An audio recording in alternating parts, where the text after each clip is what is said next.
শানু বুবু, আমার মা এমন কি করেছে যার কারণে মেহিনুরের ব্যাপার নিয়ে ওনাকে কটাক্ষ করছো?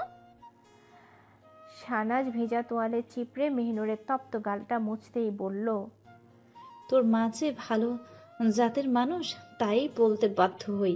আর শোন, এখানে বসে তর্ক করবি না। ও অসুস্থ, এই মুহূর্তে একটা শব্দ উচ্চারণ করবি না। যা বলার বাইরে যেয়ে বলবি। আপাতত চুপ থাক।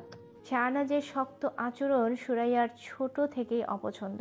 শাহনাজ সবার সাথে হাসি খুশি আচরণ করলেও সুরাইয়ার সাথে রণমূর্তি ধারণ করে ক্যাটক্যাট উত্তর দেয়।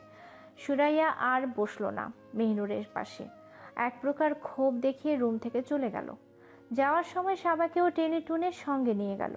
শাহনাজ সব ঘটনা এমনভাবে অগ্রাহ্য করল যেন এখানে কিছু হয়নি। ওর মতো অসভ্য বোনকে শাহনাজ এমনিও হজম করতে পারে না। প্রায় 2 ঘন্টা মেহিনুরের সেবায় শ্রম দিল শাহনাজ, কিন্তু ফলপ্রসূ হিসেবে কিছুই হলো না ওর। মাথায় হাত দিলে এখনও আগুনের মতো গরম। গতকাল এমন কি হয়েছে সেটাই কোনোভাবে মেলাতে পারছে না শাহনাজ।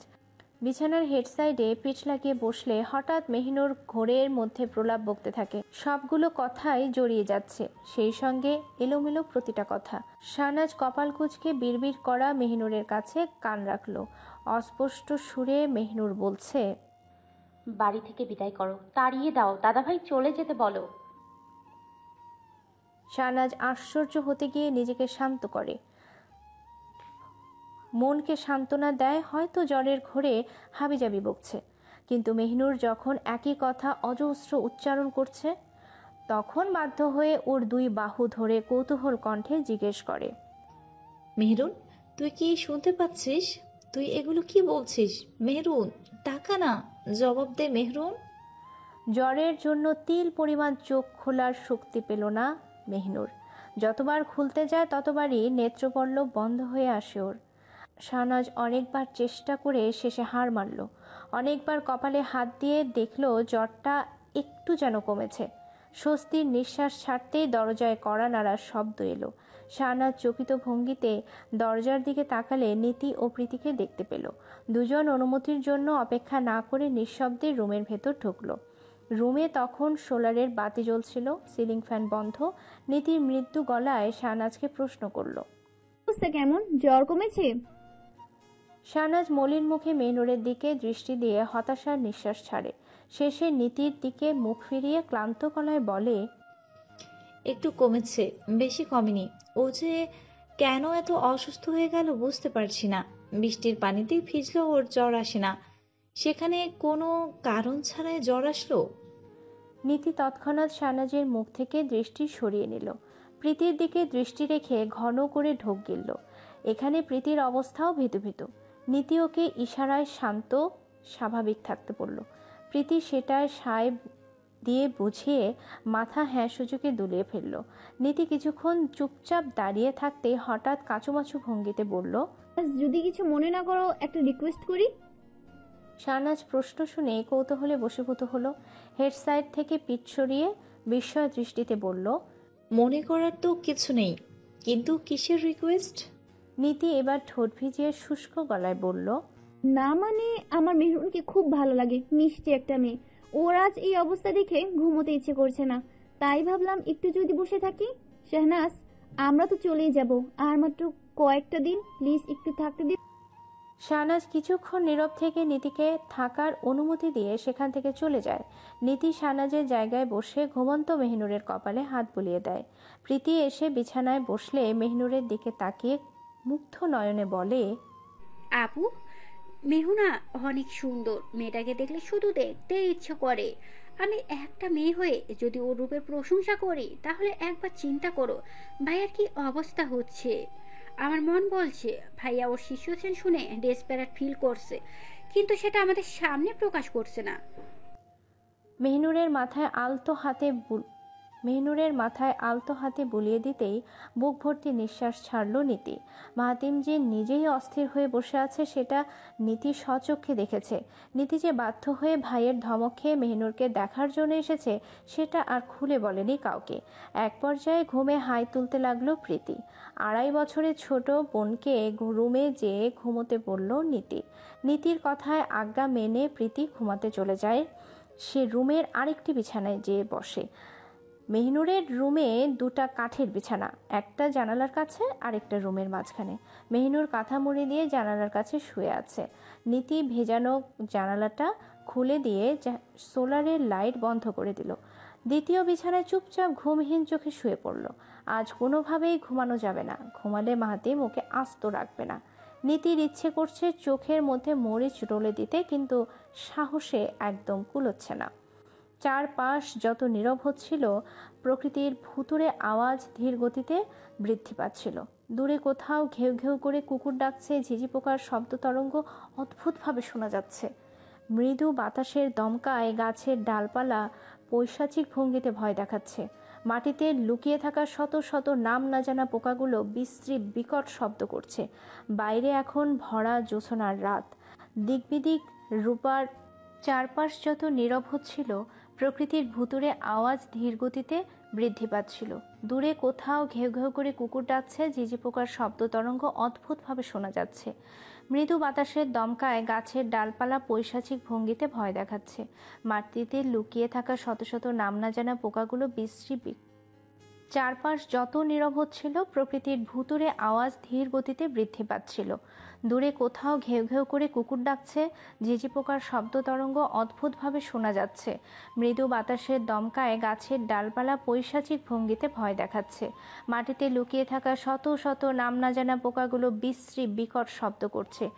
বাইরে এখন ভরা জ্যোৎস্নার রাত, দিকবিদিক রূপার আলোয় প্রকৃতি যেন ঝলমল করছে। বুকের ভেতর তোলপাড় করা যন্ত্রটা মারাত্মক যন্ত্রণা দিচ্ছে। কোনোভাবেই শুয়ে বসে দাঁড়িয়ে থাকা সম্ভব হচ্ছে না মাহাতিমের জন্য। এক পলকে দৃষ্টির জন্য অসহ্য লাগছে সবকিছু। ডাক্তারের কথাগুলো শোনার পর ইচ্ছে হচ্ছিল জিপ স্টার্ট দিয়ে শহরের মেডিকেলে ভর্তি করিয়ে আসতে, কিন্তু লোকে কি ভাববে, এটা চিন্তা করে আর আগায়নি সে। মাহাতিম রুমের ভেতর পায়চারি বন্ধ করে খোলা জানালার কাছে গিয়ে দাঁড়ালো। ট্রাউজারের পকেট থেকে মোবাইল বের করে সময়টা একবার দেখল। রাত 2:38 বাজে এখন। জানালার বাঁ দিকে বাঁ হাত হেলান দিয়ে ডান হাতে ফোনটা পকেটে পুরল। ডার্ক ব্রাউন রঙের টি শার্টটা ক্রমেই গরমের জন্য অসহন ঠেকতে লাগলো। নিজেকে শান্ত করতেই নিঃশ্বাস ছাড়ার জন্য ঠোঁট চোখা করে চোখ বন্ধ করে রাখলো। নিজেকে শান্ত করতেই নিঃশ্বাস ছাড়ার জন্য ঠোঁট চোখা করে চোখ বন্ধ রাখলো।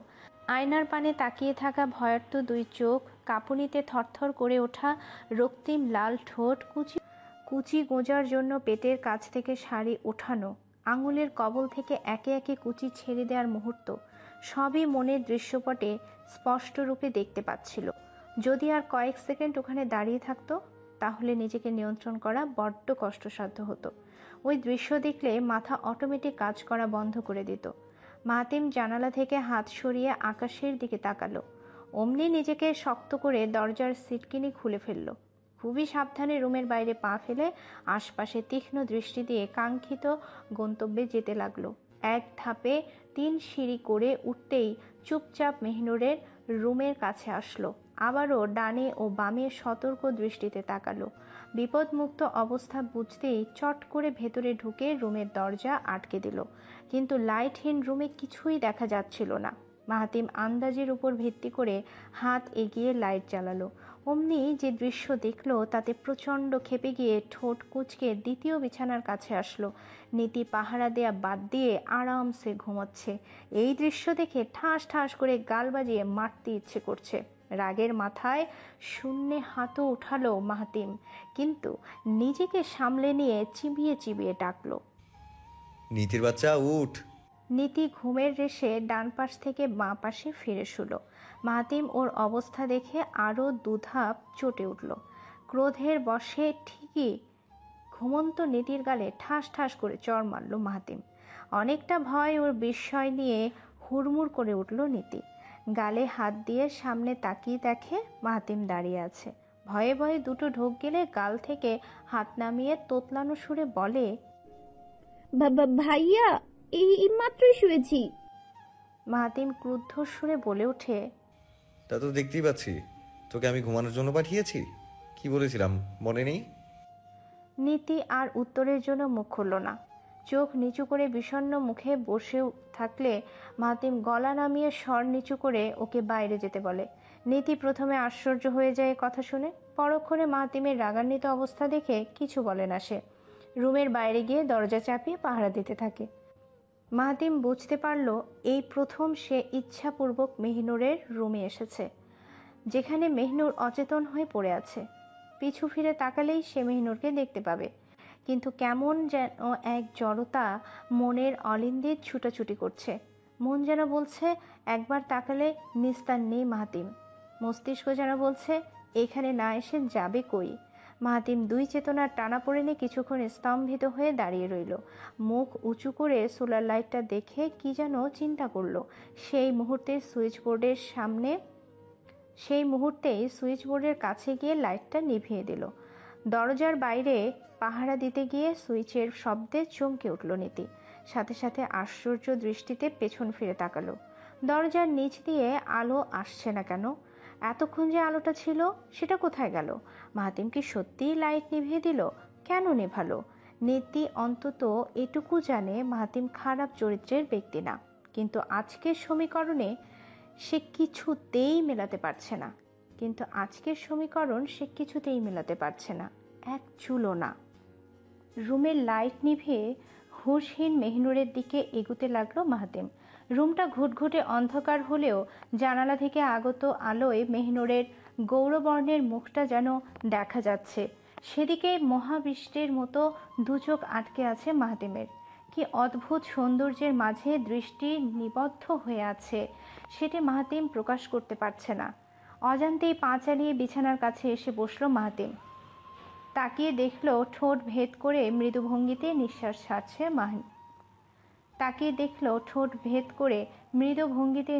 ছাড়ছে মেহনুর। গাল দুটো রাঙা হয়ে আছে এখনো। জ্বরের প্রকোপে কান্নার হিড়িকের মতো অনেকটা বুক ফুলিয়ে নিঃশ্বাস ছাড়ছে সে। গলা পর্যন্ত কাঁথা দিয়ে ঢেকে রেখেছে। দীর্ঘ চুলগুলো ছেড়ে রাখার কারণে বিছানার ডান পাশ ঘেঁষে ফ্লোরে পড়ে আছে। চেহারার গ্লানিটুকু জ্বরের হিংস্রতায় ম্লান হয়ে গেছে ওর। চোখ বন্ধ থাকার কারণে ঘন বেষ্টিত পাপড়িগুলো অদ্ভুত মায়া জড়িয়ে চুম্বকের মতো যেন টানছিল। ক্রমে বিহ্বল হয়ে পড়ছিল মাহাতিম। ধীরে ধীরে মেহনুরের কাছে যেয়ে বসল সে। দৃষ্টি বিচরিত করছিল মেহনুরের চোখ, ঠোঁট, গলার উপর। বেহায়া যাচ্ছিল গলার সেই কালো তিলের ওপর। নিঃশ্বাসও যেন ভারী হয়ে আসছে এখন। বেকাবু হয়ে আসছে শরীর মন। এক্ষুনি এই দৃশ্যের উপর চাদর টানা প্রয়োজন। ঠিক তখনই জানালাটা বন্ধ করার জন্য উদ্ধত হলো সে। মেহনুরকে দেখে আর ক্ষরণ করতে চায় না হৃদয়ে।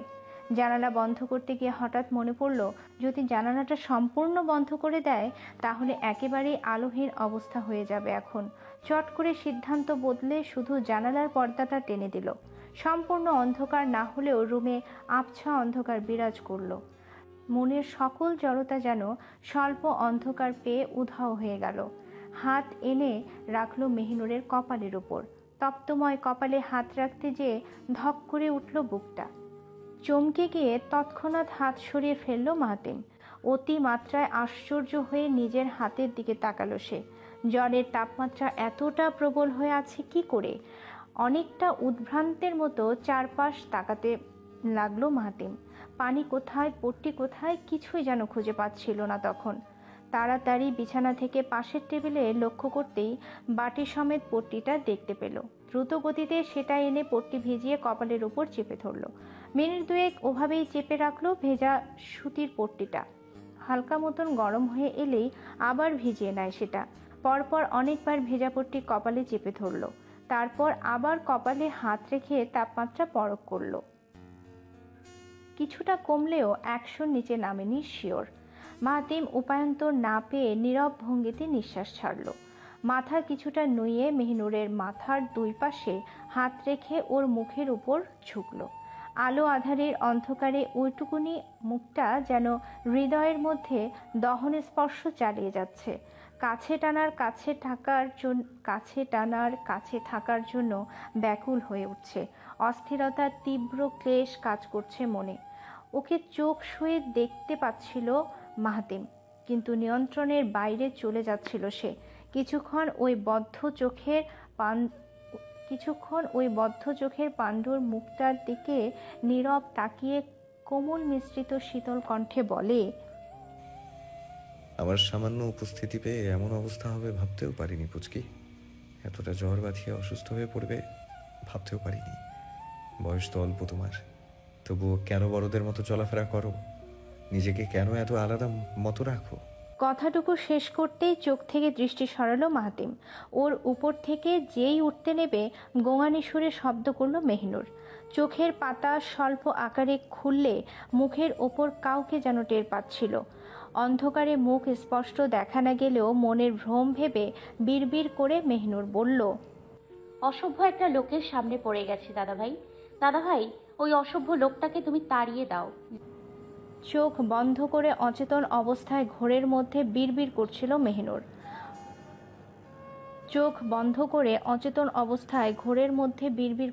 মেহিনুর। ওর কথা শুনে কপালে ভাঁজ ফেলে আশ্চর্য দৃষ্টিতে তাকিয়ে আছে মাহাতিম। ক্ষোভে বুকটা দাউ দাউ করছে ওর। মেহিনুরকে ওকে ছ্যাঁচড়া ভাবলো। কথাগুলো যে জ্বরের ঘোরে বলছিল সেটা বুঝে গিয়েছে সে, তাই চুপচাপ মেহিনুরের প্রলাপ শুনছে। ওর উপর থেকে একটুও সরল না মাহাতিম। ওভাবেই ঝুঁকে মেহিনুরের পানে তীব্র দৃষ্টিতে তাকিয়ে রইল। মেহিনুর তখন তোতলানো সুরে কিছু বলছিল, কিন্তু সেটা অগ্রাহ্য করে মাহাতিম শক্ত কণ্ঠে প্রশ্ন করল, সেই অসভ্য পুরুষ কি তোমায় ছুঁয়েছে? মেহিনুর প্রশ্ন শুনে শুষ্ক গলায় ঢোক গেল। চোখের পাতা বন্ধ এবং ঘোরের মধ্যে দুর্বল কণ্ঠে উত্তর দিয়ে বসল। না। চট করে জিজ্ঞাসু ভঙ্গিতে মাহাতিম ফের প্রশ্ন ছুড়ল। তাহলে? জীর্ণ গলায় কথা বলতে আড়ষ্ট হয়ে যাচ্ছে মেহিনুর কণ্ঠ নামিয়ে নিচু সুরে বলল, সে আমার সবকিছু দেখে ফেলেছে।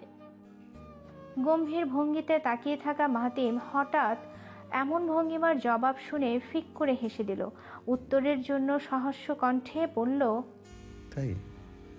সে তোমার কি কি দেখেছে বলো তো? প্রশ্নটা করতেই মেহিনুর আবার চোখ খোলার জন্য বৃথা চেষ্টা করলো, কিন্তু এবারও ব্যর্থ হয়ে চোখের পাতা মুজিয়ে রাখলো। জিহ্বা দিয়ে ফ্যাকাশে ঠোঁট ভিজিয়ে নিচু কণ্ঠে বলল, জানি না, আমি কিচ্ছু জানি না। মাহাতিম ঠোঁট দুটো চেপে হাসি আটকানোর তীব্র চেষ্টায় আছে। এমন নাদান মেয়ের কাছ থেকে আজগুবি সব উত্তর শুনে মারাত্মক হাসি পাচ্ছে। ইচ্ছে করছে দূরে গিয়ে হাসিটা ঠিকমতো বের করতে। পরক্ষণে নিজেকে সামলে নিয়ে আবার ওর কপালে হাত রাখে। তাপমাত্রা আগের মতোই আছে। কপাল থেকে হাতটা যেই সরাবে অমনি তপ্তকর নরম হাত এসে বাধা দিল ওর সেখানে। মাহাতিম নির্বাক দৃষ্টিতে তাকিয়ে থাকলে কপাল থেকে হাত সরিয়ে নিল মেহিনুর। নিজের উষ্ণ হাত দুটোর মধ্যে মাহাতিমের হাতটা আবদ্ধ করে নিল। আঙুলের ফাঁকে আঙুল গুজিয়ে শক্ত করে ধরার চেষ্টা করলো, কিন্তু দেহে সামান্যতম শক্তি না থাকায় শক্ত করে ধরতে পারছিল না। আঙুলগুলো শক্তিহীন হয়ে মাহাতিমের হাতটা ছেড়ে দিতে বসলো। মাহাতিম ড্যাব ড্যাব দৃষ্টিতে ওর দিকে তাকিয়ে থাকতে আকস্মিকভাবে শক্ত করে ছেড়ে দেওয়া হাতটা খপ করে ধরল। মেহিনুরের উষ্ণ আঙুলের ফাঁকে নিজের আঙুল গুজিয়ে পূর্ণ মায়ায় আঁকড়ে ধরল। দুর্বল নরম হাতটা শক্ত হাতের অস্তিত্ব টের পেয়ে প্রশান্ত মনে আবারও আবছা দৃষ্টিতে তাকালো। কিছুই দেখতে পেল না। পুনরায় চোখের পাতা বুজে হাত জোড়া নিজের দিকে টানতে লাগলো। মাহাতিমের এক হাত তখন মেহিনুরের ডান হাত আঁকড়ে ছিল, আরেক হাত ছিল ওর কানের পাশে বালিশের উপর। মাহাতিম নিজেকে চূড়ান্ত রূপে সংযত করার চেষ্টায় ছিল। মেহিনুরের এতটা কাছে যেয়ে নিজের মনকে আটকানো দুঃসাধ্য ছিল, তবুও প্রাণপণ চেষ্টায় নিয়ন্ত্রণ থাকায় প্রয়াস করছিল মাহাতিম। ওই মুহূর্তেই সবচেয়ে ধারণাতীত কাজটি ঘটালো মেহিনুর। মাহাতিমের হাতের উল্টো পিঠে নিজের লালাব উষ্ণ ঠোঁট জোড়া রাখলো। মেহিনুরের দিকে দৃষ্টি ফেলে দাঁতে দাঁত চিবিয়ে ফেলল মাহাতিম। মেহিনুরের কানের পাশে যে হাতটা ভর করে রেখেছিল সেই হাতটা 5 আঙ্গুলে বালিশে খামচে ধরল। বুকের ভেতর হৃদযন্ত্রটা উচ্চ মাত্রায় ধরপড় করতে লাগলো। সারা দেহে বেগতিক হারে রক্ত ছুটছিল। আবারও সেই তুফান, আবারও সেই ঝড়, বারবার সেই আকস্মিক টাইফুনে মাহাতিমের ভেতরটা লণ্ডভণ্ড হচ্ছিল। মেহিনুর তখন হাতের উল্টো পিঠের সমস্ত জায়গায় একটু একটু করে স্পর্শ চালিয়ে যাচ্ছিল। নিজের অজান্তে সেই হাতটাকে নিজের অধিকার হিসেবে ফলাও করছিল। আর 1 মিনিট এই কার্যক্রম চলতে থাকলে আউট অফ মাইন্ড হয়ে যাবে মাহাতিম। সাক্ষাৎ আগুনের সামনে বসে আছে সে, আর একটু বাড়াবাড়ি হলে নিজেকে সে পুরোপুরি হারিয়ে ফেলবে। এই দৃশ্য যদি রেকর্ড করে দেখানো যেত তাহলে এই মেয়ে বোধহয় গলায় ফাঁস দিয়ে দম ত্যাগ করত। মাহাতিম চটজলদি ওর হাত ছেড়ে দেয়, এক প্রকার ঝটকা মেরে হাত ছাড়িয়ে দেয়। পকেট থেকে তাড়াতাড়ি ফোন করতে যেয়ে ভুলবশত পকেট থেকে কিছু ফেলে দেয়, কিন্তু তীব্র উৎকণ্ঠায় জর্জরিত হয়ে সেদিকে তাকানো ভুলেই যায়। কানে ফোন লাগিয়ে যতটা সম্ভব স্বাভাবিক হওয়ার চেষ্টায় নিজের সুরকে তর্জমা করে। ওপাশ থেকে ফোন রিসিভ হলে মেয়েলি সুরটা কৌতূহল কণ্ঠে বলে ওঠে, ভাইয়া তুমি লাইট নিভিয়েছো কেন? ওর রুমে লাইট নিভিয়ে কি করছো? প্লিজ তাড়াতাড়ি জবাব দাও ভাইয়া, আই নিড কুইক অ্যান্সার। মাহাতিম এমন প্রশ্ন শুনে খ্যাপাটে ভঙ্গিতে চিবিয়ে বলল, তোর গালে কাটায় কাটায় 4টা থাপ্পড় মারা দরকার। মারটা পরে দিচ্ছি, আগে দেখ বাইরে কেউ আছে কিনা, ভালো মতো দেখবি। একটা কাক পক্ষীও যেন বাইরে ঠু না মারে। নীতি চটপট ডানে ও বামে মুখ দেখল, একটু সামনে বারান্দার রেলিং ধরে নিচের দিকেও দেখল, কোথাও কেউ নেই। এবার তাহলে শান্তি। ফোনের ওপাশে আশ্বস্ত সুরে জবাব পাঠালো, ডানে বামে উপরে নিচে কোথাও কেউ নেই ব্রো, তুমি জলদি রুম থেকে বেরিয়ে আসো। কয়েক সেকেন্ডের ভেতর মাহাতিম নিঃশব্দে দরজা খুলে বাইরে বের হলো। নিজেও একবার সতর্ক দৃষ্টিতে আশপাশে দেখে নিল, তারপর নীতির দিকে ইশারা করে চুপচাপ সিঁড়ি ধরে নেমে গেল। মাহাতিম নিজের রুমের দিকে চলে গেলে তাড়াতাড়ি কৌতূহল কমানোর জন্য মেহনুরের রুমের লাইট জ্বালালো নীতি। সবকিছু স্বাভাবিক অবস্থায় দেখে চোখ বন্ধ করে লম্বা নিঃশ্বাস ছাড়ল, যেন বুকের উপর থেকে 1 টন বোঝা নেমে গেল। স্বস্তির নিঃশ্বাসে দরজা চাপিয়ে মেহনুরের কাছে এসে জ্বর চেক করলো। জ্বর কিছুটা কম অনুভূত হলেও মাহাতিম কেন লাইট বন্ধ করলো সেই উত্তর পেল না এখনো। তাহলে কি করলো এতক্ষণ? দুপুরের তেজি সূর্যটা মধ্য গগনে অবস্থান করছে। মাঠ, উঠোন, আঙিনা গরমের দাপটে খাঁ খাঁ করে উঠছে। দূরের কোনো গাছে বসে বউ কথা কাও পাখিটা ছন্দ কাটছে। মাঝে মাঝে যেটুকু হাওয়া বাড়ির মধ্যে ঢুকছে সেটাও গরমের হালকা হয়ে তেজ বাড়িয়ে দিচ্ছে। মেহনুর স্মিত ভঙ্গিতে চোখের পল্লব খুলতেই দুপুরের প্রহরটা অনুমান করল। এত বেলা পর্যন্ত কতদিন পর ঘুমালো জানা নেই ওর। মাথাটা দুহাতে চেপে শোয়া থেকে উঠে বসলো। কিছু সময় স্থির থেকে তারপর কাঁথা সরিয়ে ফ্লোরে পা রাখলো। এখনো শরীরে দুর্বলতা কাজ করছে, জ্বরের প্রকোপ এখনো অনুভব হচ্ছে, তবে সেটা পূর্বের তুলনায় অনেকটা কম। ফ্লোরে পা দুটো রেখে যেই উঠতে নেবে হঠাৎ একটা জিনিসের দিকে দৃষ্টি পড়ল। কপাল কুঁচকে বস্তু আর দিকে তাকিয়ে থাকতেই পাশের টেবিলে ধরে নিচে ঝুঁকলো। হাতে সেটা তুলে দেখলো একটা ডিজিটাল সিস্টেমের ঘড়ি। মেহনুর ধীর গতিতে উঠে দাঁড়ালো। ভ্রু দুটো এখনো আগের মতোই কুচকানো। ঘড়িটা কালো, স্ক্রিনটা বর্গাকার। দুই পাশে কোনো বাটন না পেয়ে স্ক্রিনের উপর আঙুল ট্যাপ করলো। অমনি লালবাতি জ্বলে প্রথমে সময় শো করলো, এরপর স্ক্রিনটা হুবহু মোবাইলের মতো হয়ে গেল। স্ক্রিনের ওয়ালপেপার দেখে বিস্ময়ে হাঁ হয়ে গেল মেহনুর। ইংরেজিতে ইটালিক অক্ষরে লেখা ছিল নামটা। সারনেম দেখে বুঝে গেল ঘড়িটার মালিক মাহাতিম। কিন্তু এই বস্তু ঘরে কি করে এলো সেটা ভাবতেই মাথায় হাত দিয়ে বিমূঢ় হয়ে গেল। তার মানে মাহাতিম এখানে এসেছিল, এই রুমে, এই জায়গায় ওই অসভ্য বেহায় লোকটা আবার এসেছিল। প্রচণ্ড রাগে ঠোঁট শক্ত করে ভেজানো দরজার দিকে ছুঁড়ে মারল ঘড়িটা। কাঠের দরজায় বিকট শব্দ তুলে ফ্লোরে যেয়ে পড়ল সেটা। মেহনুর ক্রুব্ধ ভঙ্গিতে শরীরের সব দুর্বলতা ভুলে চুল পেঁচিয়ে খোপা করতে লাগলো। এক্ষুনি দাদাভাইকে ডেকে শায়েস্তা করা প্রয়োজন। বেহায়ার লোক কোথাকার, লজ্জা নেই, শরম নেই, বিনা অনুমতিতে রুমে ঢুকে কাহিনী করছে। একে তো বাঁশ দিয়ে তক্তা বানানো উচিত। দানবের মতো বড় শরীর বানিয়েছে, পেশি বানিয়েছে শক্ত।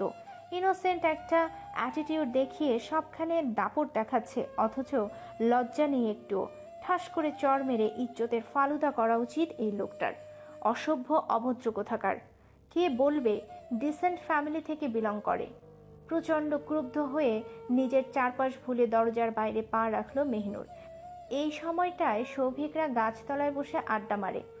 নীতিরা সেখানে পেয়ারা খেতে থাকে, বুবুরা গোসলের জন্য লাইন ধরতে থাকে, আর মা, বড় মা, ছোট মা মিলে রান্নার কাজে থাকে। দাদাভাই নিশ্চয়ই এখন পড়ার কক্ষে বই নিয়ে বসে আছে। মার্জাও এখন রুমের মধ্যে শুয়ে থাকবে। আর এই অসভ্য বদপুরুষ ইতর লোকটা ফোনের ভেতর ঘুটুর ঘুটুর করবে। সব তথ্যই মেহিনুর মাহদির মাধ্যমে জেনে ফেলেছে। মেহিনুর দাদা ভাইয়ের কাছে বিচার দেওয়ার জন্য 2 হাতে শাড়ি ধরে সিঁড়ি দিয়ে নামে এবং এক দৌড় দিয়ে পড়ার কক্ষে ঢুকে পড়ে। বিশাল বড় চারকোনা কক্ষটা বইয়ের রাজ্য হিসেবে বানানো হয়েছে। হান্নান শেখের সব সাহিত্য রস এখান থেকে আস্বাদিত হয়। কক্ষের ঠিক বাম পাশে 4টা বিশাল বড় শেলফ, ডান পাশে 2টা কাঠের আলমারি রাখা, মাঝখানে একটা গোল টেবিল সাজানো, সেই সঙ্গে 4টা চেয়ার রাখা। বাম পাশের শেলফের ওখান থেকে খুটখুট শব্দ হচ্ছিল তখন। দাদাভাই সম্ভবত বই নামাচ্ছে পড়ার জন্য। মেহিনুর সেখানে এগিয়ে গিয়ে একটার পর একটা শেলফ পেরুতেই রাগত সুরে বলছিল, দাদা ভাই, আমি লজ্জার মাথা খেয়ে আজ বাধ্য হয়ে কিছু বলতে এসেছি। আমি কখনো চাইনি তোমার কোনো অপমান হোক, কিন্তু তোমার যেই বন্ধুর মেয়ে এখানে এসেছে তার বড় ছেলেটা খুবই জঘন্য কাজ করেছে। আমি এসব একদমই সহ্য করতে পারিনি দাদা ভাই। ওই লোকটার নাম সম্ভবত মাহতিম। লোকটা যা কাজ করেছে আমি এগুলো নিতে পারি না। তুমি তো জানো আমি তোমার কাছে কিছুই লুকাইনি, আজও লুকাবো না। সেদিন সবাই লিয়াকত কাকার বাড়িতে যখন গেল তখন ওই লোক ইচ্ছে করে আমার রুমে এসেছিল। আমি গোসল করে শাড়ি পরছিলাম আর ওই লোক তখন বিদ্যুৎ পৃষ্ঠের মতো চমকে গিয়ে প্রথম শেলফের কাছে দৃষ্টি আটকে গেল। মেহিনুরের ঠোঁট তখন শব্দটা বলার জন্য খুলেছিল, সেটা ওভাবেই অটল হয়ে গেল আর স্বাভাবিকভাবে বন্ধ হলো না। চোখের সামনে এমন ব্যক্তিকে দেখে হতভম্ব হয়ে বাকবেতনটা হারিয়ে ফেলল। চোখের পলকও যেন পড়ল না। উজ্জ্বল বর্ণের গাটা ওপর ডার্ক ব্লু কালারের টি শার্টে ঢাকা, ট্রাউজারটা সাদা রঙের অনেকটা। টি শার্টের হাতা যেন ফেটে যাচ্ছে বাইসেপস মাসলগুলোর জন্য। অমন পেশিবহুল বাহু দেখে ভয় পেল মেহিনুর। বাঘের মতো এক থাবার হাত ওগুলো।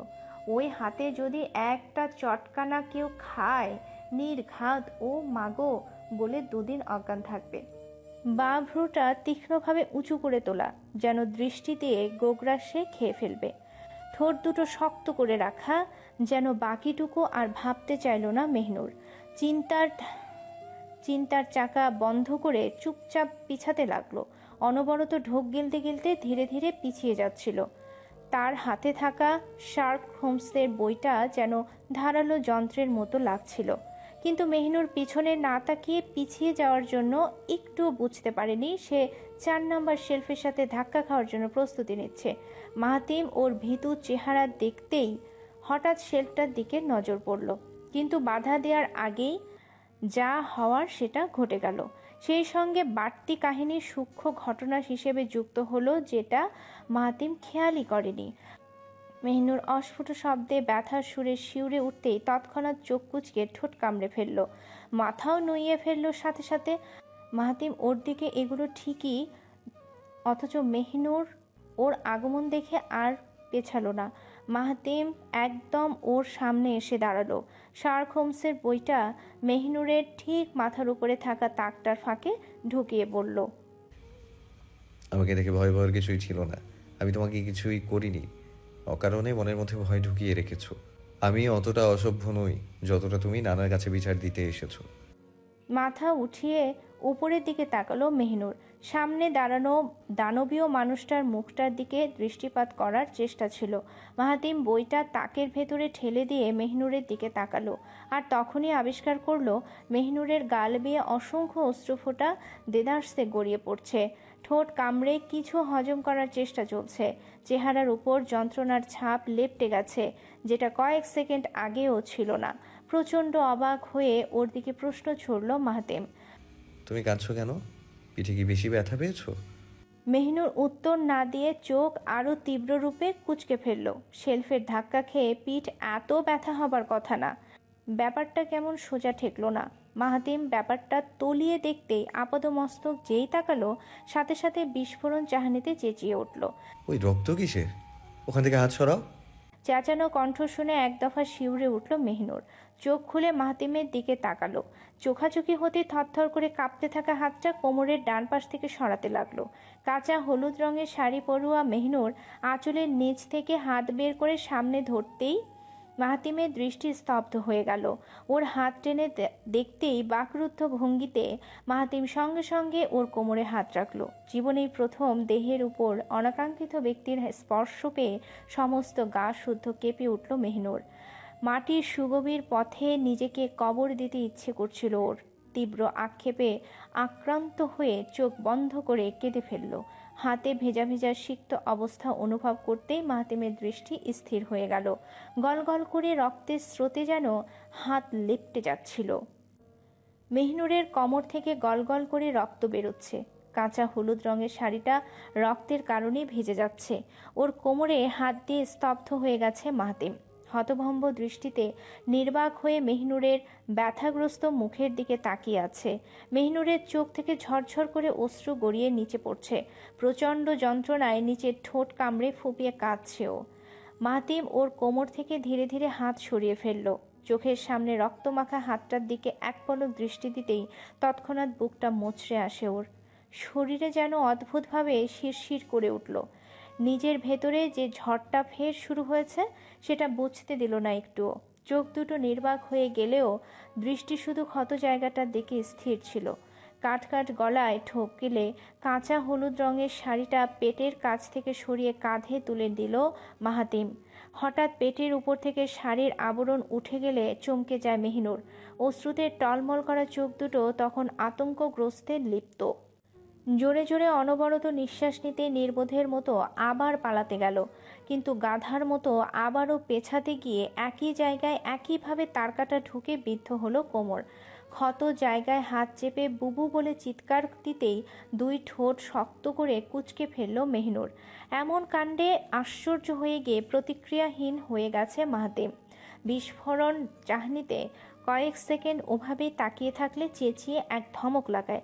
ধুকপুক ধুকপুক করছে এমন আকস্মিক কাণ্ডের জন্য। কি করলো ও? কেন আবার পালাতে চেয়েছিল? কি জন্য এ কাজ করলো? কি প্রয়োজন ছিল? মাহাতিম গম গম মুখে ট্রাউজারের বাম পকেট থেকে রুমাল বের করলো। দ্রুত নিজের রক্তমাখা হাতটার রুমালে মুছতে হঠাৎ ও দৃষ্টি মেহনুরের পেছনে থাকা পুরনো শেলফটার দিকে আটকালো। কাঠটা ঘুনে খাওয়ার জন্য একটা তারকাটা বের হয়ে গেছে। মেহনুর যখন ভয় পেয়ে পেছাতে গেল তখনই কোমরের ডান পাশে ওই তারকাটা ঢুকে গভীরভাবে কেটে যায়। মেহনুরের অবস্থা ক্রমেই খারাপের দিকে যাচ্ছিল। মাহাতিম এগুতে গেলেই মেহনুর ভয়ে ছটপট করে পেছানোর জন্য চেষ্টা করে, কিন্তু ব্যথার জন্য এক পা ঠিকমতো ফেলতে পারে না সে। এক পর্যায়ে মাহাতিম আর সহ্য করতে না পেরে মেহনুরের হাতটা ধরে নিজের দিকে টান মারে। আকস্মিক এমন কাণ্ড দেখে মেহনুর ব্যালেন্স বিগড়ে ফেলে, কিন্তু তখনই ওর দু হাঁটুর নিচে এক হাত এবং ঘাড়ের নিচে অন্য হাত ঢুকিয়ে একবারে কোলে তুলে ফেলে মাহাতিম। মেহনুরের মাথাটা মাহাতিমের বুকে এসে ঠেকল। ছাড় পাওয়ার জন্য মেহনুর ছোটাছুটি করতে থাকে, কিন্তু আর পালাবার পথ থাকে না মেহনুরের জন্য। একদিকে শক্ত বাহুর মধ্যে আবদ্ধ করে ফেলেছে মাহাতিম, অন্যদিকে কোমরের কাছে বিভৎস যন্ত্রণায় শরীর যেন নিংড়ে আসছে ওর। জ্বরের দুর্বলতা, ক্ষত জায়গায় যন্ত্রণা, প্রচণ্ড ভয়ের প্রবলতায় চারপাশ যেন অন্ধকার দেখছে মেহনুর। মাহাতিমের বাম হাতের পেশিতে মাথা ছেড়ে দিয়ে চোখ বন্ধ করে ফেলেছে ও। মাহাতিম ওই অবস্থা দেখে আর দেরি না করে দ্রুত নিজের রুমে নিয়ে আসলো। বাড়িতে কেউ ছিল না তখন। সবাই আম কাঁঠালের জাঁকজমক দেখতে 15 মিনিটের দূরত্বে একটা গ্রাম্য বাগানে গিয়েছিল। মাহাতিম বড় বড় পা ফেলে তাড়াতাড়ি বিছানায় এনে লম্বা করে শুইয়ে দিল। রক্তের কারণে মেহনুরের হাঁটু পর্যন্ত লম্বাটে হয়ে ভিজে গিয়েছিল। মাহাতিম ওই মুহূর্তেই হাতের কাছে কোনো ফার্স্ট এড বক্স না পেয়ে নিজের লাগেজ থেকে হ্যাক্সিজল বের করলো। কোনো তুলা জোগাড় করতে না পেরে লাগেজের পকেট থেকে এক্সট্রা রুমাল বের করলো। রুমালটায় হ্যাক্সিজল ঢেলে মেহনুরের কাছে এসে বিছানায় উঠে বসলো। আবারও শাড়ি ওঠাতে হাত বাড়ালে মেহনুর কান্নারত অবস্থায় শক্ত কণ্ঠে বলল, বুবুকে ডাকুন। আপনি এই কাজ করবেন না। বুবু কলপারেই আছে। বুবুকে ছাড়া আমি কারো কাছে ওই ঔষধ লাগাবো না। বুবুকে ডাকুন প্লিজ। মেহনুর কান্নায় আছড়ে পড়লেও সংযত গলায় আকুতি মিনতি করছিল। মাহাতিম চুপ করে ভাবছিল, এখন যদি শাহনাজকে ডাকতে যায় তাহলে উটকো ঝামেলার পাশাপাশি 101টা জবাবদিহি করতে হবে। এদিকে রক্তের কারণে বিছানা রক্তাক্ত হয়ে যাচ্ছে। মাহাতিম সবটা চিন্তা করতে ভ্রুকুচকে ক্রুদ্ধস্বরে বলল, তোমার থেকে পারমিশন নেওয়াটা প্রয়োজন মনে করি না। এখানে তোমার পেট দেখে লুচ্চামি করার জন্য আসিনি। জায়গাটা ডিপলি কেটেছে দেখে বাধ্য হয়ে রক্ত মুছতে এসেছি। বেশি বাড়াবাড়ি করলে কাল রাতে কি কি করেছো সব যে নানার কাছে ভাইরাল করে দেবো। মুখে তালা লাগাও। মাহাতিমের ক্যাটক্যাট জবাব শুনে আর কথা বলতে পারল না মেহনুর। আশ্চর্য হয়ে মাহাতিমের দিকে তাকিয়ে রইল। কাল রাতে জ্বরের ঘোরে কি করেছিল, কি করার কথা মাহাতিম ইঙ্গিত দিয়ে বুঝাচ্ছে। এই অসভ্য লোক তাহলে সুযোগ লোভে কিছু করে গেছে। মাথাটা যেন ভোঁ ভোঁ করে ঘুরছে কথাটা শুনে। মেহনুর হতভম্ব হয়ে চুপসে গেলে আর বসে না থেকে চট করে পেটের উপর থেকে শাড়ি সরিয়ে ফেলে মাহাতিম। লাল ব্লাউজ আর পেটিকোটের জন্য পেটের তেমন অংশ তখন দেখা না গেলেও রক্ত মোছার জন্য ডান পাশের কিছু জায়গা উন্মুক্ত করল মাহাতিম। ব্লাউজ কিছুটা উপরে এবং পেটিকোটটা কিছুটা নিচে নামিয়ে রুমাল দিয়ে অতি সাবধানে ক্ষতটা মুছতে লাগলো। মাহাতিমের আলতো হাতের পরশে দাঁতে দাঁত লাগিয়ে শক্ত হয়ে রইল মেহনুর। ক্ষতটা জ্বলার পাশাপাশি সমস্ত শরীরে যেন সুইয়ের মতো কাটা ফুটছিল। বরফের মতো হিমভাব অনুভূত হচ্ছিল প্রতিটি রন্ধ্রে রন্ধ্রে। চোখের বন্ধ করে খিঁচ মেরে ব্যথা সহ্য করার যুদ্ধ করছিল সে। অনেকক্ষণ টাইম নিয়ে মাহাতিম রক্ত সহ ক্ষত সাফ করে ফেলে। 4 ইঞ্চির মতো লম্বাভাবে কেটেছে জায়গাটা, ফুলে একদম লাল হয়ে উঠেছে। রুমালটা রক্তে শক্ত হলেও মাহাতিমের হাতে ভালোই রক্ত লেগেছে। ক্ষত থেকে দৃষ্টি তুলে মেহনুরের মুখের দিকে তাকায় মাহাতিম। 2 চোখের কার্নিশ থেকে এখনও টপটপ করে অশ্রু পড়ছে ওর। মাহাতিমের ইচ্ছে করলো মুখটা ধরে চোখ দুটো মুছে দিতে,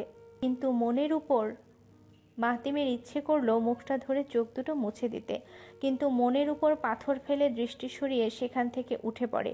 নীতির রুম থেকে চটপট গজ কাপড় এনে আবার মেহনুরের কাছে এসে বসে। এসব কাজের মধ্যে একবারের জন্য মাহাতিমের দিকে তাকায় না মেহনুর। চোখ বন্ধ করে সেই যে মুখ ঘুরিয়ে রেখেছে শেষ পর্যন্ত আর ওর দিকে মুখ ফিরিয়ে তাকায়নি। ব্যান্ডেজের কাপড় নিয়ে প্রচণ্ড ইতস্তত বোধ করছে মাহাতিম। ব্যান্ডেজ পেঁচাতে গেলে সত্যি পেটের চারপাশে হাত লাগার সম্ভাবনা আছে। এমতাবস্থায় মেহনুরের দিকে শান্ত দৃষ্টি ফেলে সরল কণ্ঠে বলল মাহাতিম, এই মুহূর্তে ব্যান্ডেজ না করলে তোমার ইনফেকশন হবে। কি করব আমি? তুমি তো অন্য জায়গায় টাচ করতে দিবে না। তুমি কি চাও আমি শাহনাজকে ডেকে তোমার বোকামির জন্য কৈফিয়ত দেই? শাহনাজ সম্ভবত গোসলে ঢুকে গেছে। বাকি রইল তোমার 2 বোন। 2 বোনের মধ্যে সবার মেবি ব্লাড ফোবিয়া আছে। নিজের কাটা আঙ্গুলটা পর্যন্ত শাহনাজকে দিয়ে ব্যান্ডেজ করিয়েছ। বাট সুরাইয়াকে আমি ডাকতে পারবো না, সরি। তুমি চাইলে অপেক্ষা করতে পারো, কিন্তু এতে তোমারই ক্ষতি হবে। যতক্ষণ বাতাস লাগবে ততক্ষণ ওই ক্ষতটা জ্বলতে থাকবে। কি করব আমি?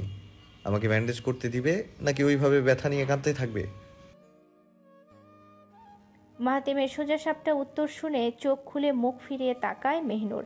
কান্নায় চোখ দুটো ফুলে লাল হয়ে আছে ওর। মাহাতিম সেদিকে দৃষ্টি দিয়ে ছোট্ট একটা নিঃশ্বাস ছেড়ে বলল, আমাকে দেখে ওরকম রিয়াকশন দেওয়ার প্রয়োজন ছিল না। আমি নিশ্চয়ই তোমাদের বাড়িতে অতিথি হয়ে নোংরামি করতাম না। কিন্তু তুমি আজ যা করলে এতে নিজেরই ক্ষতি করলে। এখন বলো আমার কি করা উচিত? ব্যান্ডেজ করতে দিবে নাকি করানোর জন্য মানুষ ডাকবো? মাহাতিমের কথা শুনে মেহনুর আবার চোখ বন্ধ করলো। জোরে একটা নিঃশ্বাস নিয়ে সেটা ধীরে ধীরে ছেড়ে দিল। কয়েক সেকেন্ডের মধ্যে শক্ত কণ্ঠে বলল, রাতে যেহেতু সব কাহিনী ঘটিয়েই ফেলেছেন, সেখানে এমন ঢং করার মানে কি? আপনি তো আমার কোনো কিছুই দেখা বাদ রাখেননি। এখন তাহলে বুজরুকি তামাশা করছেন কি জন্য? মাহাতিম ওর কথা ধরন শুনে সরু চোখে তাকালো। মেহনুরের স্টাইলেই শক্ত ভঙ্গিতে জবাব দিল, ও তাই? তাহলে ইনডাইরেক্টলি আমাকেই অনুমতি দেয়া হচ্ছে। মাহাতিম প্রশ্ন ছুড়ে আর পাল্টা উত্তরের জন্য অপেক্ষা করলো না। ব্যান্ডেজ নিয়ে খুব সাবধানে ক্ষতের মুখে কাপড় চাপা দিতে লাগলো। নিজের চোখ ও মনকে শক্ত রাখার জন্য কঠোর অবস্থা ধারণ করলো। কাজ শেষে ফ্লোরে পা রেখে মেহনুরকে কোলে তুলে নিল। আশপাশে সব দিক চেক দিয়ে দ্রুত মেহনুরের রুমের দিকে পা চালাতে লাগলো মাহাতিম। ওকে রুমে এনে ওর বিছানায় আস্তে করে শুইয়ে দিল। যাওয়ার জন্য পা ঘুরিয়ে চলে যেতেই হঠাৎ পা থমকে মাথা ঘুরিয়ে মেহনুরের দিকে তাকিয়ে বলল, কাল রাতে কিছুই হয়নি, ওরে নিজেই টের পেতে। আমি শুধু চেক করতে এসেছিলাম জ্বরের টেম্পারেচারটা কেমন, দ্যাটস ইট। এর বেশি আমি কিছুই করিনি। আশা করব মিসআন্ডারস্ট্যান্ডিংটা দূর হবে। আর ব্লাউজ যেভাবে বড় পড়ো, আমি কেন, সানাজও তোমার পেট দেখতে পাবে না। আমি ওই ক্ষতটা ছাড়া আর কিছুই দেখিনি। Try to less your ego. It doesn't match your age. Mahatim যেভাবে ঠান্ডা মেজাজে রুমে এসেছিল সেভাবেই রুম থেকে বেরিয়ে গেল। শুধু মেহিনুরের দৃষ্টি যেন শূন্য দরজার দিকে স্থির হয়ে রইল। কিছুক্ষণ পর জানালার বাইরে দৃষ্টি দিয়ে নীলাভ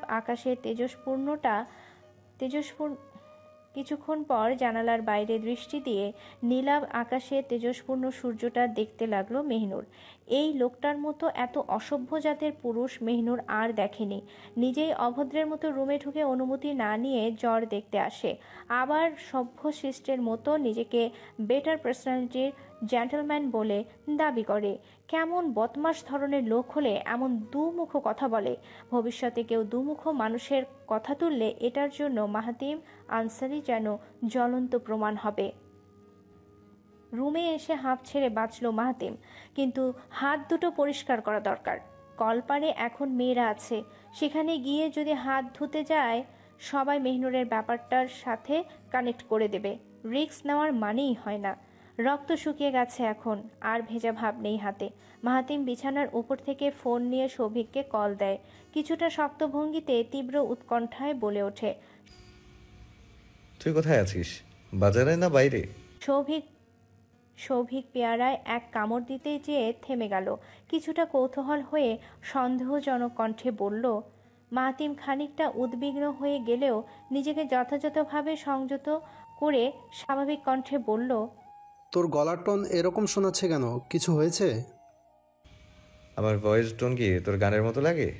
এটা কেমন প্রশ্ন সৌভিক? তুই কি এখন ক্ল্যারিফিকেশনটা চাইবি না আনসারটা ফটাফট দিবি? সৌভিক কিছুটা ভ্যাবাচেকা খেয়ে গেল, তবু শান্ত ভঙ্গিতে জবাব দিল, দোস্ত, বাড়ির পেছনে আছি, পেয়ারা গাছের নিচে। খাবি? একটা নিয়ে আসি। লবণ মরিচ দিয়ে হেভি টেস্ট লাগছে, পুরোই টাটকা ফিলিং। মাহাতিম ওর কথা শুনে প্রচণ্ড ক্ষেপে গিয়ে চেঁচিয়ে বলল, ফিলিংয়ের বাচ্চা, তোর ফিলিংয়ের টুট টুট করতে জাস্ট 2 মিনিটের ব্যাপার। আজাইরা পেঁচাল না পেরে আমার জন্য 1 মগ পানি নিয়ে আয়, তাড়াতাড়ি ব্যবস্থা কর। সৌভিক প্রথমে কথার মানে বুঝল না, পরক্ষণে কি যেন ভেবে দুপাটির দাঁত বের করে হাসি দিয়ে বলল, পেট মোচড় মারছে বললেই পারতাম ইয়া। বুঝছি তো, মেয়েরা গোসল করতে গেছে দেখে চিপা জায়গায় কাজ সারতে চাইছো। থাক হিকার নট, আমি একেবারে 2 মগের ব্যবস্থা করে কলাপাতা আনতেছি।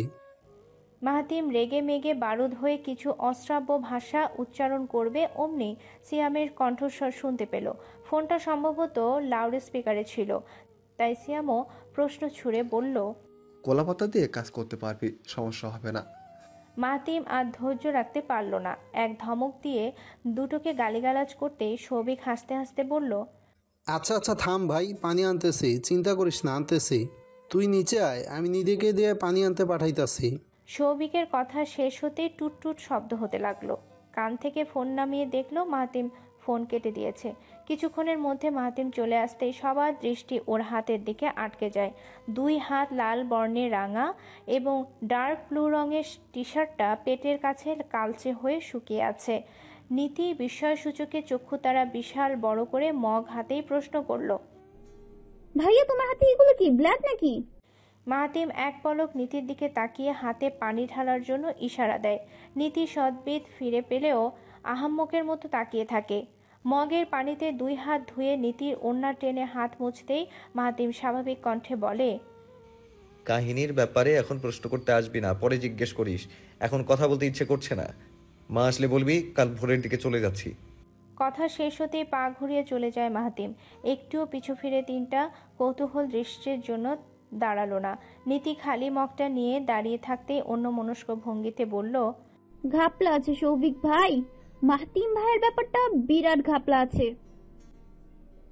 মাহাতিমের যাওয়ার পানে দৃষ্টি রেখে সিয়ামও কৌতূহল গলায় বলে ওঠে, হাতের রক্তগুলা সোজা মইনে হইল না, তোপরে খবর দেয়া লাগবে। ওই রক্ত। সিয়ামের কথায় দাড়ি বসিয়ে এবার সৌভিক বলে উঠল, হাতে রক্ত লাগছে ভালো কথা, টি শার্টে কীভাবে লাগলো? আপাতত আর কাউকে এ ব্যাপারে বলিস না। তৌফো আসলে শুধু তৌফোকে কথাটা বলিস। প্রীতি বা ফারিনকে এ ব্যাপারে ভুলেও বলবি না। বিকেলের সময়টায় ঠান্ডা মুহূর্ত ধারণ করেছে প্রকৃতি। সূর্য এখন তেজ হারিয়ে পশ্চিম আকাশে হেলে পড়েছে। পাখিরা এখন মুক্ত আকাশে উদাস ভঙ্গিতে উড়ে বেড়াচ্ছে। গ্রামের বাতাস যেন দেহ মন জুড়িয়ে দিচ্ছে, মনকে করে দিচ্ছে আরও প্রশান্ত মনা। গ্রামের সতেজ ভূমির গন্ধে মনের গ্লানি দূর হয়ে যাচ্ছে। সেই সঙ্গে বাতাসের শস্যধ্বনিতে চারপাশ সম্মোহন হয়ে উঠছে। মেহনুর সারাটা দুপুর পেরিয়ে বিকেলে এসে কিছুটা আরাম বোধ করছে। কোমরের যন্ত্রণাটা অনেকখানি কমে গেছে। বাড়িতে সবাই জেনে গেছে মেহনুরের কোমর কাটার ঘটনা, কিন্তু তাও সবাই জেনেছে মিথ্যা বানোয়াট কথা। শাহনাজ এসেই যখন ব্যান্ডেজ দেখে চিৎকার দিয়ে উঠল, তখনই বাড়ির সব কয়টা মানুষ এসে চিৎকারের কারণ জানতে চাইল। মেহনুর তখন সবার কাছে মাহাতিমের ঘটনা কোনোভাবেই বলতে পারল না। ওই অভদ্র লোকটার অসভ্যতার কথা বলতে গিয়ে বিবিকে বাঁধল ওর। জীবনে প্রথমবারের মতো মেহনুর মিথ্যা হিসেবে বলল রান্নাঘরে যে দরজা আছে সেই দরজার সিটকিনি দিয়ে ভুলবশত কেটে গেছে। এরপর থেকেই বিছানায় শুয়ে আছে মেহনুর। গোসল করতে পারেনি দেখে কলপার থেকে হাত মুখ ধোয়ার জন্য সাহস করে বিছানা থেকে ওঠে। ফ্লোরে 2 পা রেখে দাঁড়াতে গেলে হঠাৎ ব্যথাটা মাথাচাড়া দিয়ে ওঠে ওর। চোখ কুঁচকে সাথে সাথে বিছানায় বসে পড়ে মেহনুর। একা ওঠার সাহস না পেয়ে সাবাকে ডাক দিলে তৎক্ষণাৎ সাবা এসে নিচে নিয়ে যায়। সিঁড়ি দিয়ে নেমে আঙিনার কাছে আসতে সুরাইয়ার মা শেফালি হঠাৎ কটাক্ষ করে বলেন, তুই নুলা হইছস? সাবারে সারা হাঁটতে পারস না? শেফালি গ্রামের নিচু ঘর থেকে এসেছেন এবং এ বাড়ির মেজবউ হওয়ার মতো সৌভাগ্য পেয়েছেন। মেহনুরের মেজ চাচার সাথে প্রেমের নামে নানা ছলচাতুরি করে বিয়ে করেছেন, কিন্তু শেফালি নিতান্তই হিংসুটে, অহংকারী, লোভী এবং তিরিক্ষি মেজাজের মহিলা। বাড়ির 3 বউয়ের মধ্যে যদি সবচেয়ে খারাপ বউয়ের কথা কেউ জিজ্ঞেস করে, তাহলে মানুষ দেদারসে শেফালির দিকে আঙুল তাক করে দেখিয়ে দেবে। শেফালি কিছুদিন যাবৎ দূর সম্পর্কের আত্মীয়কে দেখতে গিয়েছিলেন। আজ দুপুরের দিকে ঠিক ঘণ্টাখানেক আগে মোল্লাবাড়িতে ফিরেছেন।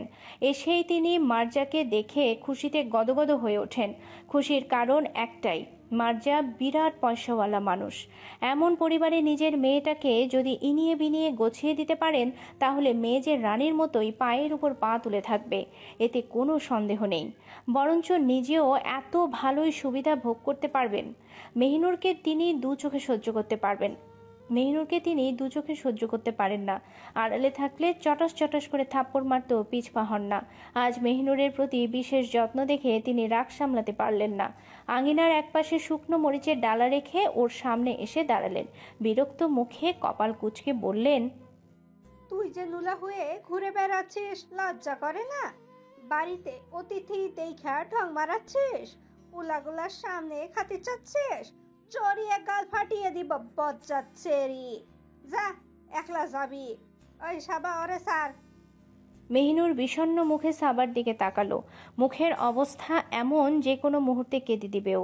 মেজমার কোনো কথাই সহ্য করতে পারে না মেহনুর। আজ পর্যন্ত বাড়িতে একটা মানুষও ওকে ছোট করে কথা বলেনি, কিন্তু মেজমা একদিনও তাচ্ছিল্য করে খোঁটা দিতে ভুলেননি। ওরা 4 বোনেই শেফালিকে বাঘের মতো ভয় পায়। শেফালি সবার সামনে ভালো আচরণ করলেও আড়ালে যেভাবে মারেন, সেই খবর আজও 4 বোন ভয়ের কারণে ফাঁস করেননি। সাবা ভীত শঙ্কিত চোখে মাথা নিচু করে ফেললে মেহনুর নিজেই সাবার হাতটা সরিয়ে দেয়। সাবা যদি ওর কারণে মার খায়, সেটা সহ্য করতে পারবে না মেহনুর। ছোট্ট একটা ঢোক গিলে সাবার উদ্দেশ্যে বলল, বাবুবু তুমি যাও, আমি যাচ্ছি। তুমি চিন্তা করো না, আমি শুধু হাত মুখ ধুয়েই চলে আসবো। মন খারাপ করে সাবা প্রশ্ন করল, একা পারবি? ব্যথা করবি না? এমন কথা শুনে শেফালি বজ্রকণ্ঠের মতো চেঁচিয়ে উঠলেন, পারবো না কেন? এই সেরি কি আঙ্গুল চুষা বাবু? সাবা তুই যাবি? তুই? শেফালির উত্তেজিত কণ্ঠে ভয়ে কাঁচুমাচু করে চলে গেল সাবা। মেহনুর নতমুখে কোমরে হাত চেপে ধীরে ধীরে পা ফেলে এগুতে থাকলে শেফালি ওর পথ আটকে দাঁড়ান। কোমর থেকে হাত সরিয়ে শাড়ি উঠিয়ে সাদা ব্যান্ডেজটা দেখেন। এদিকে মাহাতিম ও নীতি কথা বলতে বলতে বারান্দা দিয়ে হেঁটে যাচ্ছিল। তখন নিচের দিকে নজর পড়লে প্রথমে নীতির দৃষ্টি সেদিকে স্থির হলো।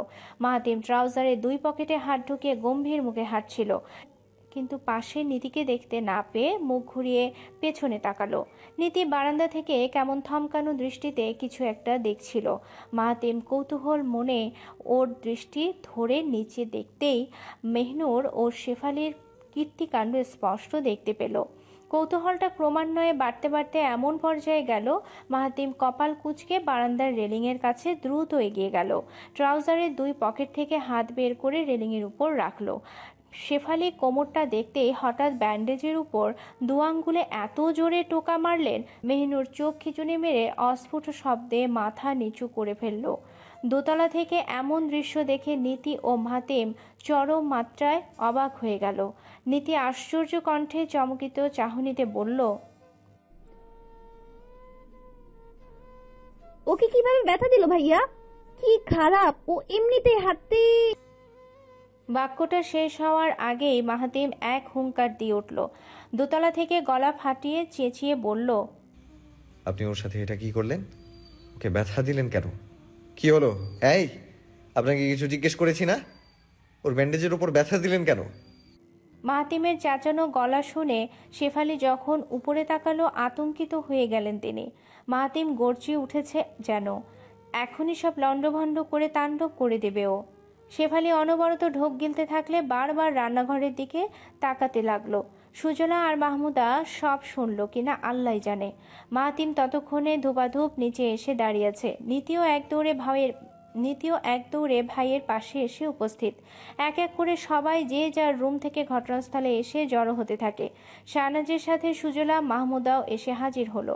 সবাই যখন প্রশ্নবিদ্ধ দৃষ্টিতে মাহাতিম ও শেফালির দিকে তাকিয়ে থাকে, তখন হঠাৎ করে নীরবতা ছিন্ন করে মার্জা এসে প্রশ্ন করল, মাহাতিম, তুই চেঁচালে কেন? তুই মেজু ভাবির সাথে জোর গলায় কথা বলছিস? মাহাতিম, তোকে কি বলেছি শুনেছিস না? মায়ের চেঁচামেচি শুনে বুক ফুলিয়ে লম্বা নিঃশ্বাস নেয় মাহাতিম। চোখের দৃষ্টি ভয়াবহ, মুখের অবস্থাও কঠোর। এমনভাবে নিঃশ্বাস নিল যেন হিংস্রভাবে হামলে পড়ার জন্য পূর্ব প্রস্তুতি সারল। মার্জা উত্তর না পেয়ে এবার মেহনুরের দিকে তাকালো। এতক্ষণ মেহনুর সিক্ত চোখে নতমুখে দাঁড়িয়েছিল। এরই মধ্যে মার্জাকে কিছু বলার সুযোগ না দিয়ে মাহাতিম আরেক দফা চেঁচিয়ে উঠল, আপনাকে আমি কি বলেছি শোনেননি? ওর ব্যান্ডেজে ব্যথা দিলেন কেন? কোন সাহসে এই কাজ করলেন? আপনার মেয়ের আঙ্গুল কেটে যদি মুচড়ে দেই তখন কেমন লাগবে? শেফালি একবার মাহাতিমের ক্রুদ্ধ দৃষ্টিতে তাকালেন, আরেকবার সুজলা ও মাহমুদার দিকে ভয়ার্ত চোখে তাকালেন। কিন্তু পরিস্থিতি কোনোভাবেই ঠান্ডা অবস্থায় ফিরে আসলো না। শাহনাজ ব্যাপারটা সামলানোর জন্য নিজের মা সুজলার কানে গিয়ে ঘটনাটা বলল। সুজলা সবটা শুনে কথা বলাই যেন ভুলে গেছেন। তিনি শাহনাজের দিকে চোয়াল ঝুলিয়ে তাকালে শাহনাজ অসহায় ভঙ্গিতে হ্যাঁ সূচকে মাথা নাড়াল। এবার সুজলা দৃষ্টি ফিরিয়ে শেফালির দিকে রাগান্বিত চাহনিতে তাকালেন। শাহনাজকে ইশারা দিয়ে মেহনুরকে হাত মুখ ধোয়াতে নিয়ে যেতে বললেন। এরপর মাহাতিমের পাশে এসে শেফালির সামনে দাঁড়িয়ে শক্ত গলায় বললেন, তুই মেহনুরকে মেরেছিস? প্রশ্ন শুনে তোতলাতে থাকে শেফালি।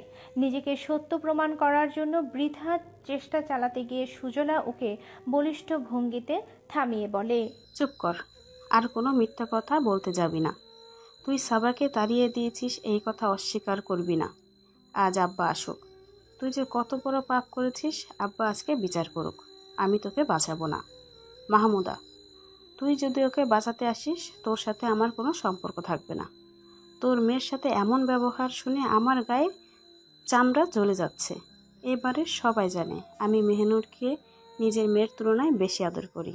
অথচ তুই আজকে কি অগরণটা করছিস খেয়াল আছে? তোর কোনো খেয়ালই নেই। আজ আব্বা আসুক খালি, আজকে তোর বিচার হোক। সুজলা হামেশার মতোই ন্যায়পরায়ণ এবং নীতিনিষ্ঠ মহিলা। কোনো অন্যায় যেমন সহ্য করেন না, তেমনি কেউ অপরাধ করলে খুব সহজে মাফ করেন না। তিনি মেহনুরকে সবচেয়ে বেশি আদর করেন, এটা মেহনুরের মা মাহমুদাও ভালো করে জানে। এদিকে শেফালি কোনোভাবেই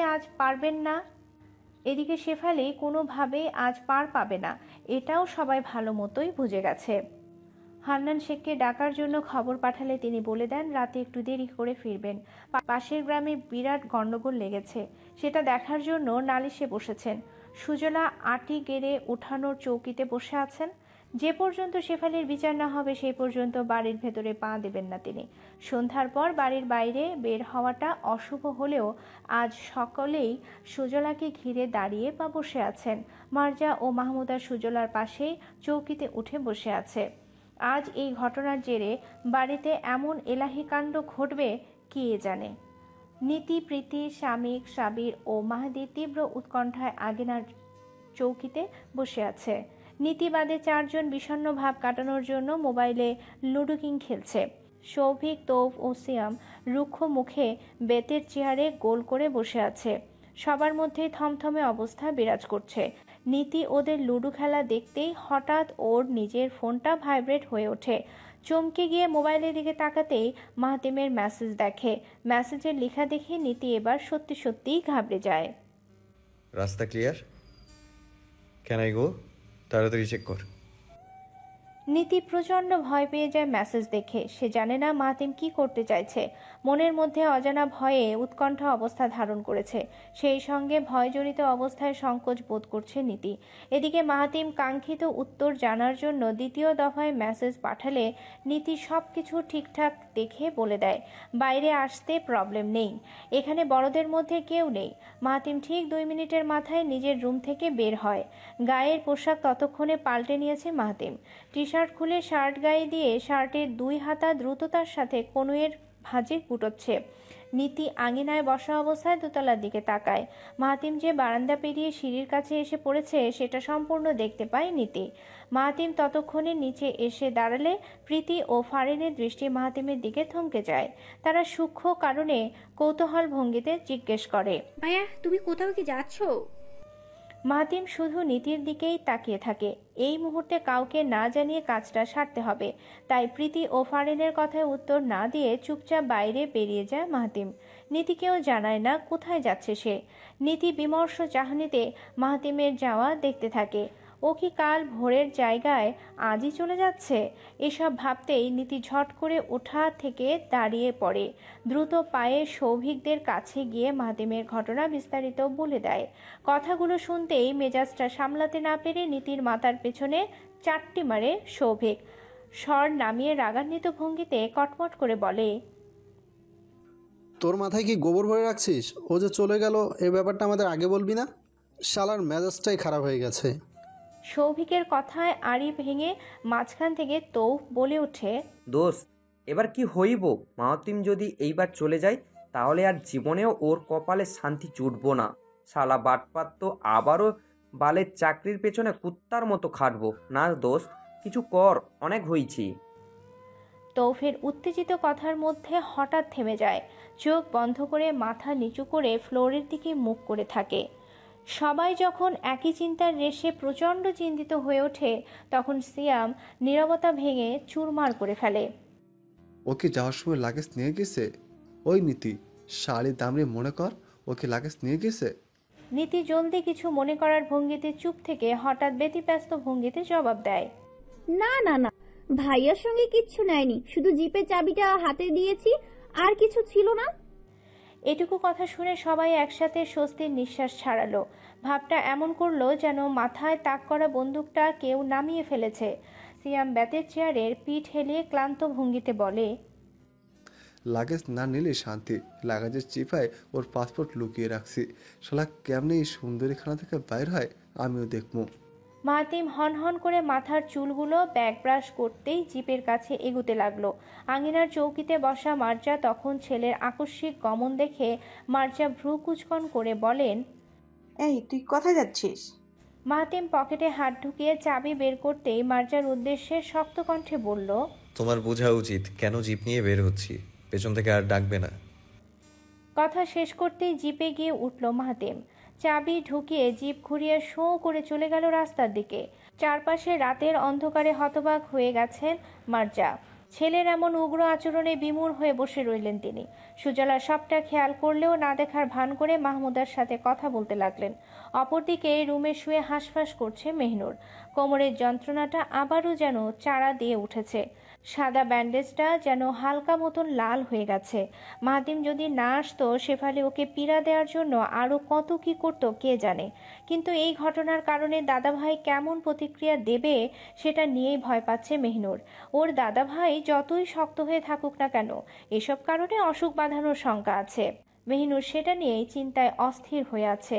হঠাৎ কর্ণকুহরে জিপ ছোটানোর ভুম ভুম আওয়াজ হলে কৌতূহল মনে বালিশ থেকে মাথা উঠিয়ে জানালার বাইরে তাকায়। মাহাতিম অন্ধকারের মধ্যে জিপের ফ্রন্ট লাইট জ্বালিয়ে কোথায় যেন যাচ্ছে। সেটা দেখে কিছুটা উদ্বিগ্ন হলেও পাত্তা না দিয়ে পুনরায় বালিশে শুয়ে পড়ে। সময়ের প্রহর এশার ওয়াক্তের জন্য প্রস্তুত হলো। ঠিক ওই সময় আবারও সেই দাপুটে আওয়াজে চারপাশ মুখরিত হয়ে উঠল। হিংস্র বাঘের মতো ছুটন্ত জিপের বেগ একেবারে বাড়ির সদর দরজা পেরিয়ে বিরাট উঠোনের একপাশে এসে থামালো। জিপের অবস্থার মধ্যে উঠোনের ওটুকু অংশ যেন ধুলায় অন্ধকার হলো। মার্জা, মাহমুদা, সুজলা সহ শানাজ, সাবাও চকিত দৃষ্টিতে জিপের পানে তাকিয়ে রইল। ধুলো ভেদ করে হঠাৎ দুজন ব্যক্তির আগমন দেখে সুজলা তৎক্ষণাৎ চৌকি থেকে উঠে মাথায় ঘোমটা টানলেন। সেই সঙ্গে বাকি দুজন মহিলাও ঘোমটা টেনে বৃদ্ধের প্রতি সম্মান দেখিয়ে কিছুটা নতমুখে দাঁড়ালেন।